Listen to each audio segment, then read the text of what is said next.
Bro, I've been meaning to thank you for a very long time. Why? Bro, it's your point that helped me seal the interview. Tell them there's actually a science behind your wet shirt. Hey, that's not a big deal, man. Chill. Thanks, bro. Oh gosh, I have a client call in 5 minutes. Oh, the battery percentage is also low. Why is this?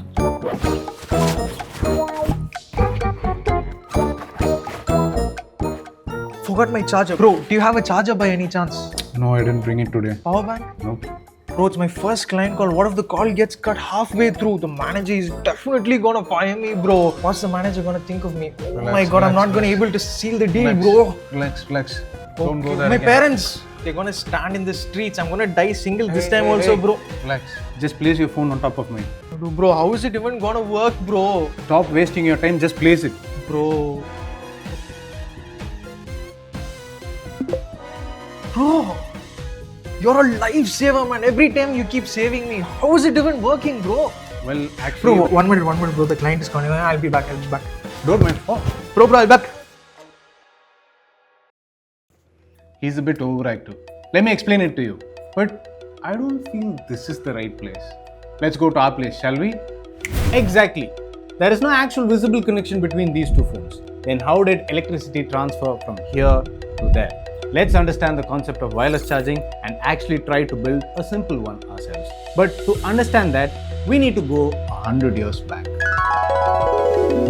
Here is a copper wire. What will happen if I pass current through it? I have placed a compass under the wire and watch closely. The compass needle deflects. When I change the terminal, the deflection changes. I tried this experiment multiple times and found that a current carrying conductor produces a magnetic field around it. Oh, okay. He is totally right. See, if I sprinkle magnetic dust around the current carrying conductor, you can see it form a magnetic field pattern around it. But a few decades later, Faraday made some improvements. What were they? My dear friend Hans Orsted said that when current passes through a wire, it produces a magnetic field. Where? When I bend this wire into a coil, all the magnetic fields get concentrated at the center of the coil.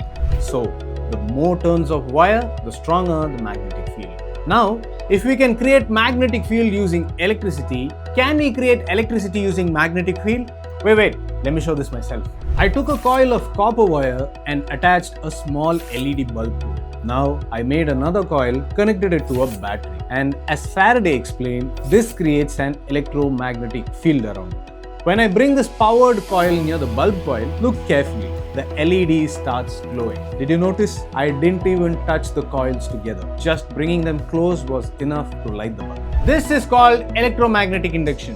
You may think electricity is flowing from this coil to that coil. Actually, no electrons are traveling from here to there. Instead, the magnetic field from the first coil pushes the free electrons in the second coil, making them move. And movement of electrons is current flow. Yes, that's how the LEDs light up. If I connect this setup to a Type B cable and bring my phone near, you can see it starts charging. That's electromagnetic induction in action. Electromagnetic induction means without any physical wire or contact, one device can transfer electricity to another device using a magnetic field. This is the exact principle used in wireless charging. In mobile phones, it's called inductive charging. Now, current comes in two types: alternating current and direct current. The wireless chargers that we use today follow the Qi standard, which is based on inductive charging. Inside the charging pad, there's a tightly wound coil of wire. When we pass electricity to it, an alternating current flows, creating a magnetic field. Inside the phone, there's another coil. When we place the phone on the pad,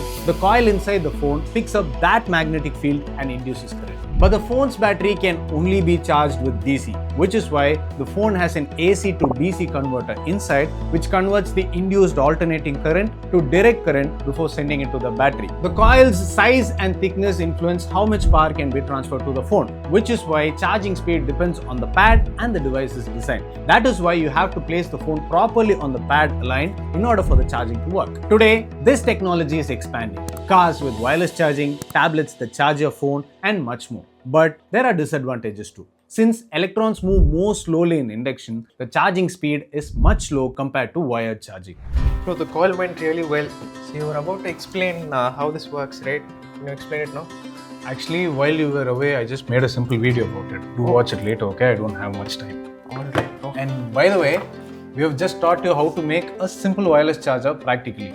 If you want your kids to learn much more hands-on experiments based on electronics and aero modeling, check the link in the description. And by the way, if you like this video, like, share and subscribe to City Global. I'll see you in another one. Until then, this is Rakesh signing off.